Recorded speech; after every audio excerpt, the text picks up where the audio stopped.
So today we are reading the last chapter, which is chapter 17. Welcome to Bite at a Time Books, where we read you your favorite classics one bite at a time. My name is Bree Carlile, and I love to read and wanted to share my passion with listeners like you. Today we will be continuing Peter Pan by J.M. Barrie. Be announcing the next book at the end of this one. Chapter 17, When Wendy Grew Up. I hope you want to know what became of the other boys.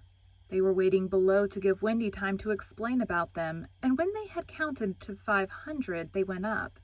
They went up by the stair because they thought this would make a better impression. They stood in a row in front of Mrs. Darling with their hats off, and wishing they were not wearing their pirate clothes. They said nothing, but their eyes asked her to have them. They ought to have looked at Mr. Darling also, but they forgot about him.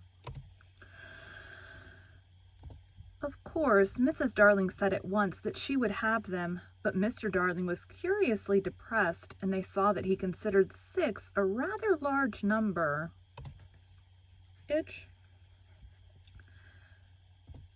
I must say, he said to Wendy, that you don't do things by halves, a grudging remark which the twins thought was pointed at them. The first twin was the proud one, and he asked, flushing, "Do you think we should be too much of a handful, sir? Because if so, we can go away." "Father!" Wendy cried, shocked, but still the cloud was on him. He knew he was behaving unworthily, but he could not help it. "We could lie doubled up," said Nibs.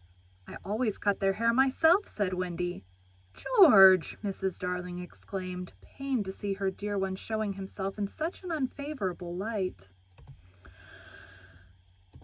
Then he burst into tears, and the truth came out. He was as glad to have them as she was, he said, but he thought they should have asked his consent as well as hers, instead of treating him as a cipher in his own house. "I don't think he is a cipher," Toodles cried instantly. "Do you think he is a cipher, Curly?" "No, I don't. Do you think he is a cipher, Slightly?"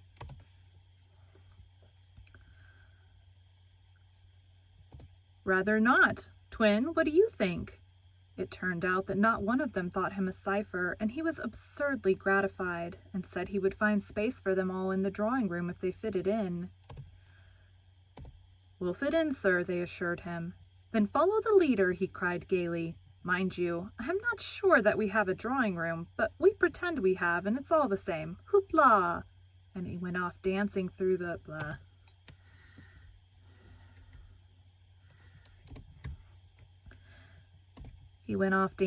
house, and they all cried "Hoopla!" and danced after him, searching for the drawing room. And I forget whether they found it, but at any rate they found corners, and they all fitted in. As for Peter, he saw Wendy once again before he flew away. He did not exactly come to the window, but he brushed against it in passing so that she could open it if she liked and call to him. That is what she did. "Hello, Wendy. Goodbye," he said. "Oh dear, are you going away?" "Yes." "You don't feel, Peter," she said falteringly, "that you would like to say anything to my parents about a very sweet subject?" "No." "About me, Peter?" "No." Excuse me. Mrs. Darling came to the window, for at present she was keeping a sharp eye on Wendy. She told Peter that she had adopted all the other boys and would like to adopt him too. Mrs. Darling came to the window, for at present she was keeping a sharp eye on Wendy. She told Peter that she had adopted all the other boys and would like to adopt him also. "Would you send me to school?" he inquired craftily. "Yes." "And then to an office?" "I suppose so." "Soon I would be a man?" "Very soon."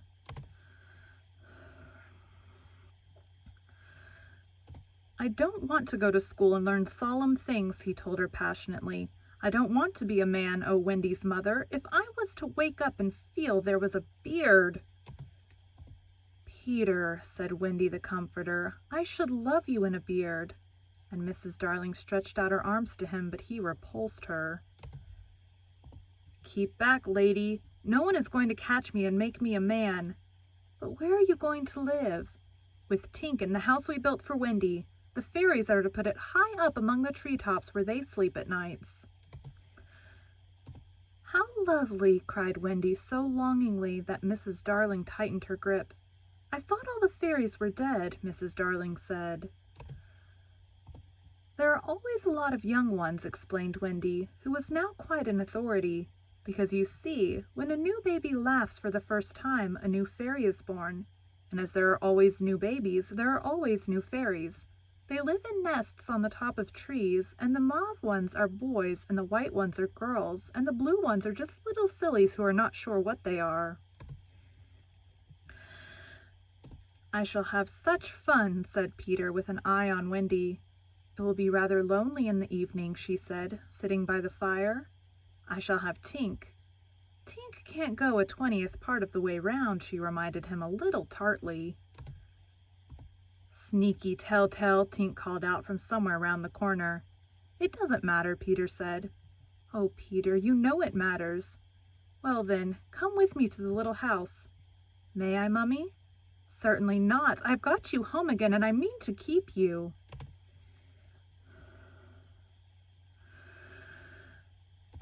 "But he does so need a mother." "So do you, my love." "Oh, all right," Peter said, as if he had asked her from a politeness. "Oh, all right," Peter said, as if he had asked her from politeness merely. But Mrs. Darling saw his mouth twitch, and she made this handsome offer, to let Wendy go to him for a week every year to do his spring cleaning. Wendy would have preferred a more permanent arrangement, and it seemed to her that spring would be long in coming. But this promise sent Peter away quite gay again. He had no sense of time and was so full of adventures that all I have told you about him is only a halfpenny worth of them. I suppose it was because Wendy knew this that her last words to him were these rather plaintive ones. You won't forget me, Peter, will you, before spring cleaning time comes?" Of course Peter promised, and then he flew away. He took Mrs. Darling's kiss with him. The kiss that had been for no one else. Peter took quite easily. Funny, but she seemed satisfied. Of course, all the boys went to school, and most of them got into Class 3, but Slightly was put first into Class 4 and then into Class 5. Class 1 is the top class. Before they had attended school a week, they saw what goats they had been not to remain on the island. But it was too late now, and soon they settled down to being as ordinary as you or me or Jenkins Minor. It is sad to have to say that the power to fly gradually left them. At first, Nana tied their feet to the bedpost so that they should not fly away in the night, and one of their diversions by day was to pretend to fall off buses. But by and by they ceased to tug at their bonds in bed and found that they hurt themselves when they let go of the bus. In time, they could not even fly after their hats. Want of practice, they called it, but what it really meant was that they no longer believed. Michael believed longer than the other boys, though they jeered at him, so he was with Wendy when Peter came for her at the end of the first year. She flew away with Peter in the frock she had woven from leaves and berries in the Neverland, and her one fear was that he might notice how short it had become. But he never noticed. He had so much to say about himself.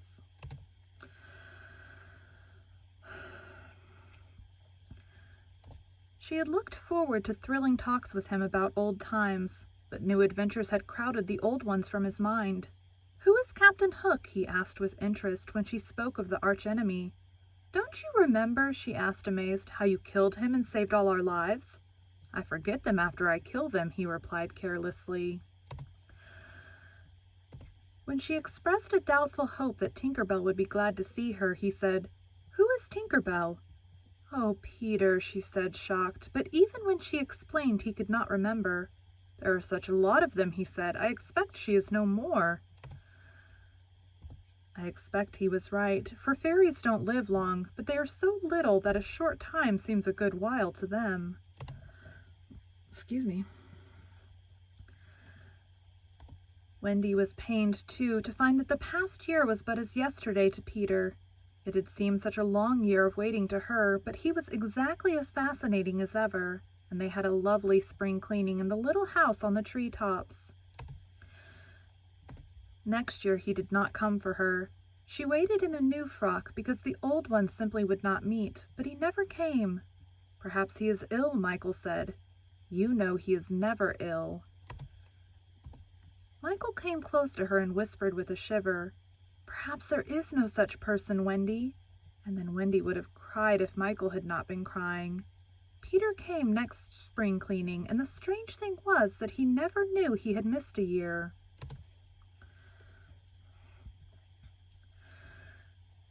That was the last time the girl Wendy ever saw him.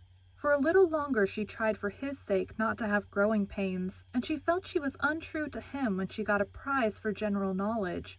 But the years came and went without bringing the careless boy, and when they met again, Wendy was a married woman, and Peter was no more to her than a little dust in the box in which she had kept her toys. Wendy was grown up. You need not be sorry for her. She was one of the kind that likes to grow up. In the end, she grew up of her own free will a day quicker than other girls. All the boys were grown up and done for by this time, so it is scarcely worthwhile saying anything more about them. You may see the twins and Nibs and Curly any day going to an office, each carrying a little bag and an umbrella. Michael is an engine driver, slightly married. I have a hair on my lip.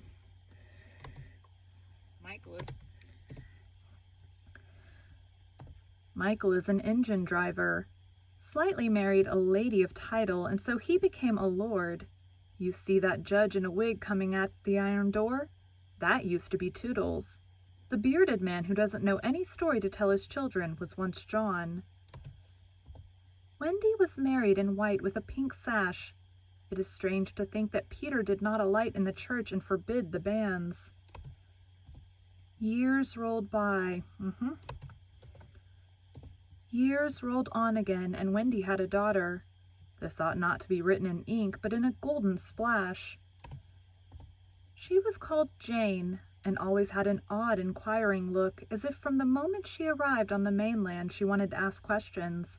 When she was old enough to ask them, they were mostly about Peter Pan.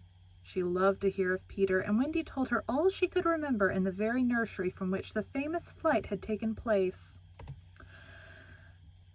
It was Jane's nursery now, for her father had bought it at the 3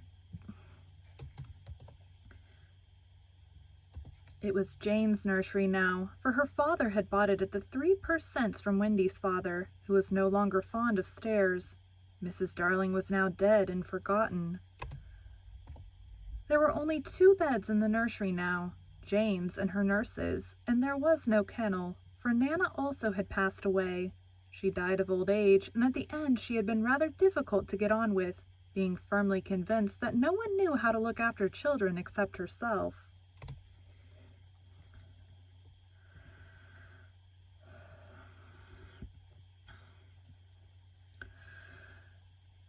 Once a week, Jane's nurse had her evening off, and then it was Wendy's part to put Jane to bed. That was the time for stories. It was Jane's invention to raise the sheet over her mother's head and her own, thus making a tent, and in the awful darkness to whisper, "What do we see now?" "I don't think I see anything tonight," says Wendy, with a feeling that if Nana were here, she would object to further conversation. "Yes, you do," says Jane. "You see when you were a little girl." "That is a long time ago, sweetheart," says Wendy. Ah, me, how time flies. "Does it fly?" asks the artful child. "The way you flew when you were a little girl?" "The way I flew? Do you know, Jane, I sometimes wonder whether I ever really did fly." "Yes, you did. The dear old days when I could fly. Why can't you fly now, Mother?" "Because I am grown up, dearest. When people grow up, they forget the way." "Why do they forget the way?" "Because they are no longer gay and innocent and heartless. It is only the gay and innocent and heartless who can fly. What is gay and innocent and heartless? I do wish I were gay and innocent and heartless. Or perhaps Wendy admits she does see something. I do believe, she says, that it is this nursery. I do believe it is, says Jane. Go on. They are now embarked on the great adventure of the night when Peter flew in looking for his shadow. The foolish fellow, says Wendy, tried to stick it on with soap, and when he could not, he cried, and that woke me, and I sewed it on for him.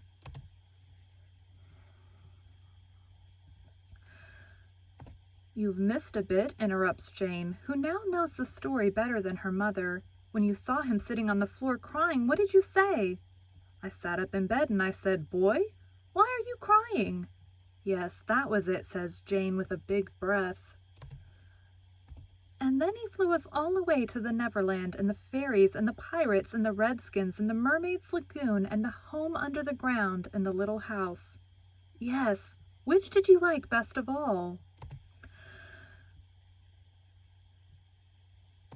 I think I liked the home under the ground best of all. Yes, so do I. What was the last thing Peter ever said to you? The last thing he ever said to me was, just always be waiting for me, and then some night you will hear me crowing. Yes. But alas, he forgot all about me. Wendy said it with a smile. She was as grown up as that. What did his crow sound like? Jane asked one evening. It was like this, Wendy said, trying to imitate Peter's crow. No, it wasn't, Jane said gravely. It was like this. And she did it ever so much better than her mother. Wendy was a little startled. My darling, how can you know? I often hear it when I'm sleeping, Jane said. Ah, yes, many girls hear it when they're sleeping, but I was the only one who heard it awake. Lucky you, said Jane. And then one night came the tragedy. It was the spring of the year, and the story had been told for the night, and Jane was now asleep in her bed.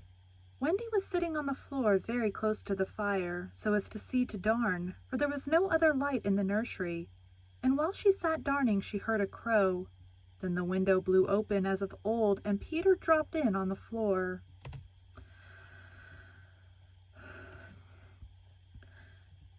He was exactly the same as ever, and Wendy saw at once that he still had all his first teeth. He was a little boy, and she was grown up. Really, my dog.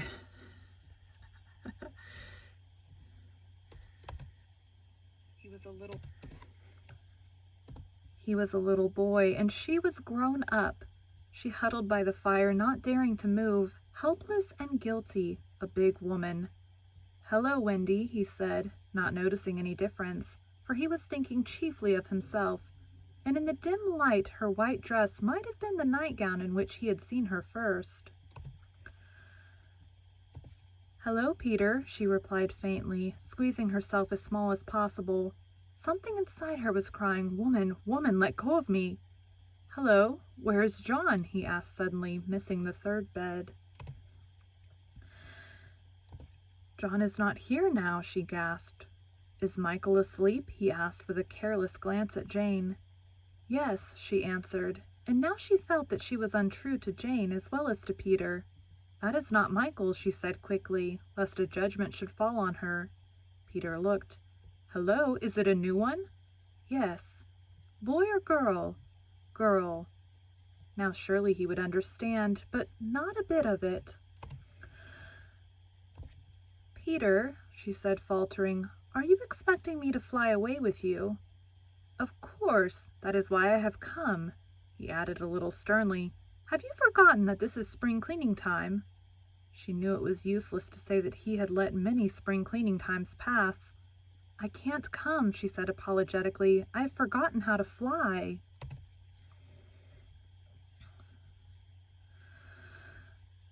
I'll soon teach you again. Oh, Peter, don't waste the fairy dust on me. She had risen, and now at last a fear assailed him. What is it? He cried, shrinking. I will turn up the light, she said, and then you can see for yourself. For almost the only time in his life that I know of, Peter was afraid. Don't turn up the light, he cried.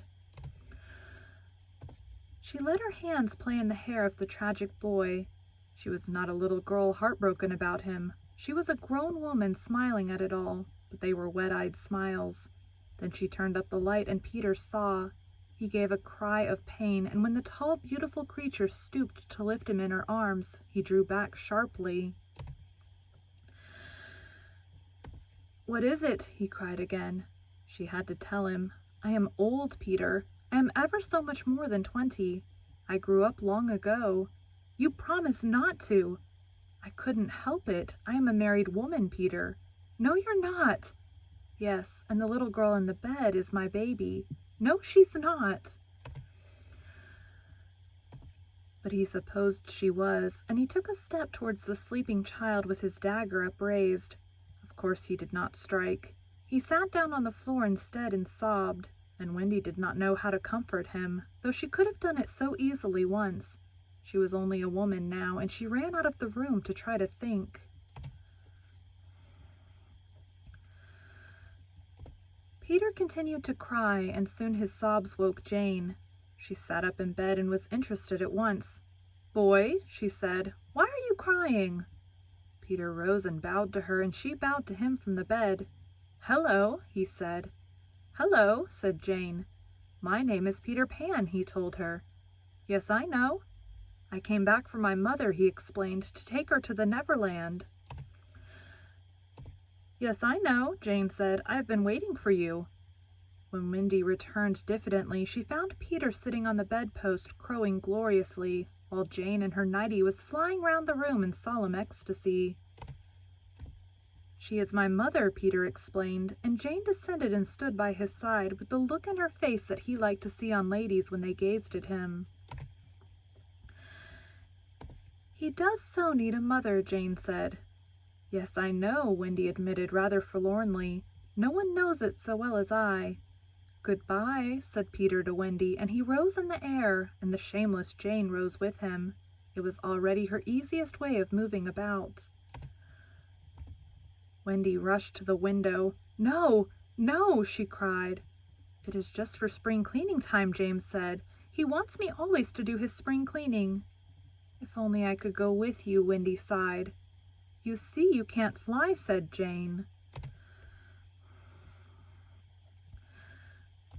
Of course, in the end, Wendy let them fly away together. Our last glimpse of her shows her at the window, watching them receding into the sky until they were as small as stars. As you look at Wendy, you may see her hair becoming white and her figure little again, for all this happened long ago. Jane is now a common grown-up with a daughter called Margaret, and every spring cleaning time, except when he forgets, Peter comes for Margaret and takes her to the Neverland, where she tells him stories about himself, to which he listens eagerly. When Margaret grows up, she will have a daughter, who is to be Peter's mother in turn, and thus it will go on, so long as children are gay and innocent and heartless. The end. It's kind of a weird ending, but okay. Thank you for joining Bite at a Time Books today, while we read a bite of one of your favorite classics. If you enjoyed today's bite, please drop us a review on your favorite podcast platform. Also, be sure to check us on our website, www.biteatatimebooks.com, or all the social media at Bite at a Time Books. Again, my name is Bree Carlile, and I hope you come back tomorrow while we take a new bite of the Jungle Book. All right, thanks, guys.